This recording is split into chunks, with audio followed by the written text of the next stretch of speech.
Italia. Abbiamo già portato migliaia di persone sul ponte di Bassano e siamo disposti a riportarlo. In questa fase credo che sia fondamentale essere squadra, da destra a sinistra essere squadra. Se poi qualcuno vuole chiamarsi fuori lo dica chiaramente. È deciso il presidente Zaia tra i primi a sposare la causa del Tribunale di Bassano più di un anno fa e comprendere ciò che sta avvenendo oggi, un intasamento nell'amministrazione della giustizia nelle province di Vicenza, Padova e Treviso. La missiva inviata a Renzi e al ministro della giustizia Andrea Orlando fotografa un quadro di criticità che chiede una soluzione urgente. Noi abbiamo questo tribunale che formalmente è chiuso con le carte da questo governo e questo governo è l'unico interlocutore che può riaprirlo.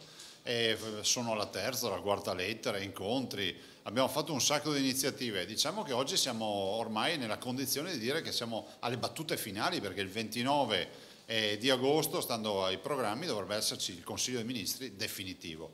E quindi l'ultima invocazione al Presidente del Consiglio, a tutti i ministri, a tutti i rappresentanti della politica veneta che sono e siedono in Parlamento affinché ci sia una squadra che ha una battaglia comune che è quella di tenere aperto il Tribunale di Bassano.